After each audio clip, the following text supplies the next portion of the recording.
أعوذ بالله من الشيطان الرجيم بسم الله الرحمن الرحيم وهو الذي يرسل الرياح بشرا بين يدي رحمته حتى إذا أقلت سحابا ثقالا سقناه لبلد ميت فأنزلنا به الماء فأخرجنا به من كل الثمرات كذلك نخرج الموتى لعلكم تذكرون۔ اور وہ ایسا ہے کہ اپنی باران رحمت سے پہلے ہواؤں کو بھیجتا ہے کہ وہ خشک کر دیتی ہے، یہاں تک کہ جب وہ ہوائیں بھاری بادلوں کو اٹھا لیتی ہیں تو ہم اس بادل کو کسی خشک سرزمین کی طرف ہانک لے جاتے ہیں، پھر اس بادل سے پانی برساتے ہیں، پھر اس پانی سے ہر قسم کے پھل نکالتے ہیں۔ یوں ہی ہم مردوں کو نکال کھڑا کریں گے تاکہ تم سمجھو۔ اپنی الوہیت اور ربوبیت کے اس بات میں اللہ تعالیٰ مزید دلائل بیان فرما کر پھر اس سے احیاء موتا یعنی مردوں کو زندہ کرنے کا اس بات فرما رہا ہے۔ بشرن بشیر کی جمع ہے، رحمتن سے مراد یہاں بارش ہے، یعنی بارش سے پہلے وہ ٹھنڈی ہوائیں چلاتا ہے جو بارش کی خوشخبری ہوتی ہے۔ بھاری بادل سے مراد پانی سے بھرے ہوئے بادل ہیں۔ ہر قسم کے پھل جو رنگوں میں، ذائقوں میں، خوشبوؤں میں اور شکل و صورت میں ایک دوسرے سے مختلف ہوتے ہیں۔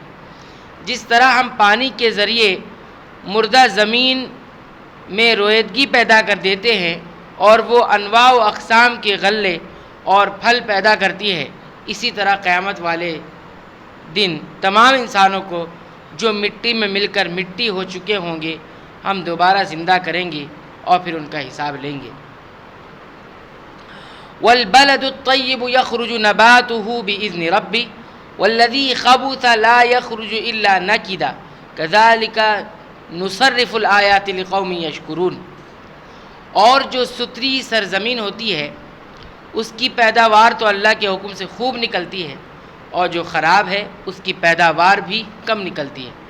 اس طرح ہم دلائل بھی طرح طرح سے بیان کرتے ہیں ان لوگوں کے لیے جو شکر کرتے ہیں۔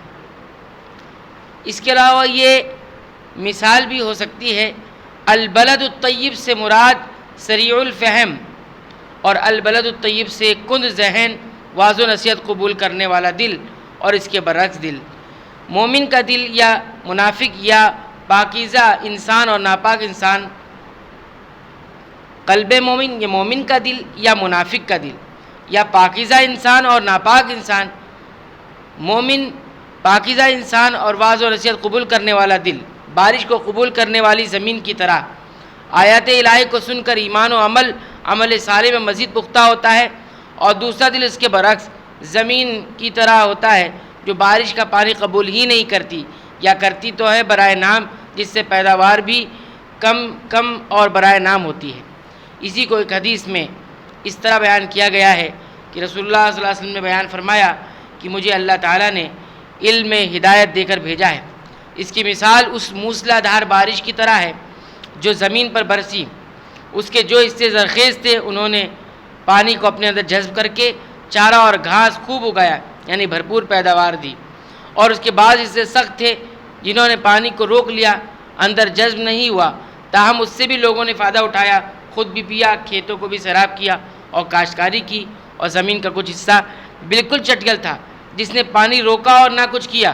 بس اس شخص کی مثال جس نے اللہ کی دین میں سمجھ حاصل کی اور اللہ نے مجھے جس چیز کے ساتھ بھیجا اس سے اس نے نفع اٹھایا، بس خود بھی علم حاصل کیا اور دوسروں کو بھی سکھایا، اور مثال اس شخص کی بھی ہے جس نے کچھ نہیں سیکھا اور نہ وہ ہدایت کی قبول کی جس کے ساتھ مجھے بھیجا گیا۔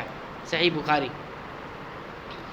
لقد ارسلنا نوحا الى قومه فقال يا قوم اعبدوا الله ما لكم من اله غيره انی اخاف علیکم عذاب یوم عظیم۔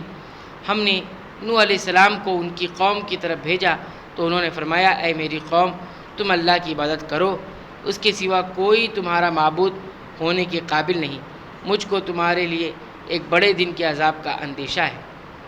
قال الملأ من قومه انا لنراک فی ضلال مبین۔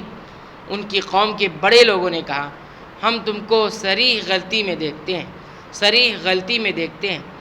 شرک اس طرح انسانی عقل کو معاف کر دیتا ہے کہ انسان کو ہدایت گمراہی اور گمراہی ہدایت نظر آتی ہے۔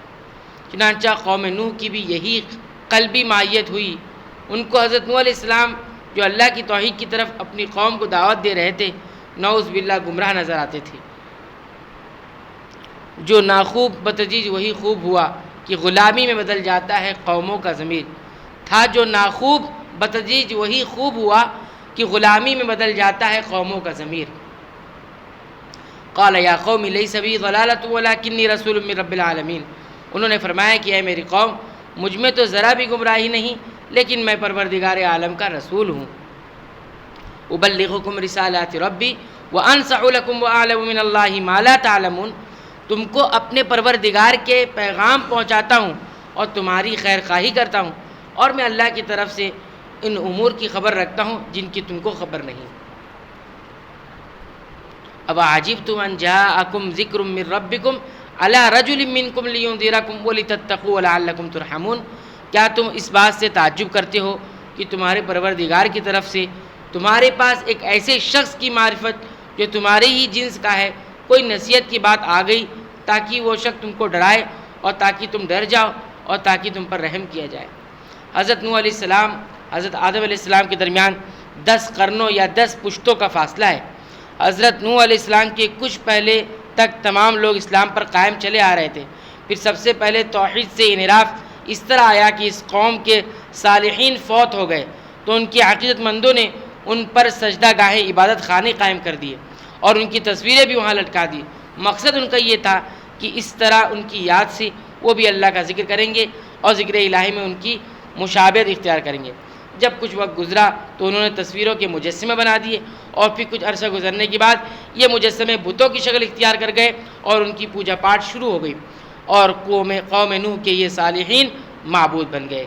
ان حالات میں اللہ تعالیٰ نے حضرت نوح علیہ السلام کو ان میں نبی بنا کر بھیجا، جنہوں نے 950 سال تبلیغ کی، لیکن تھوڑے سے لوگوں کے سوا کسی نے آپ کی تبلیغ کا اثر قبول نہیں کیا۔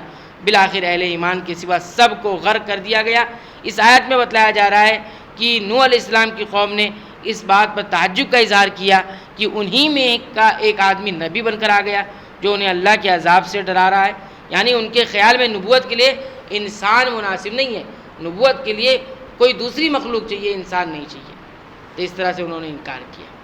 اللہ تعالیٰ سے دعا ہے رب العالمین تو ہمیں توحید جیسی نعمت سے سرفراز فرما دے، توحید پر قائم اور دائم رکھے، اور شرک جیسی غلاظت سے رب العالمین ہماری حفاظت فرمائے، اس سے ہمیں دور رکھے۔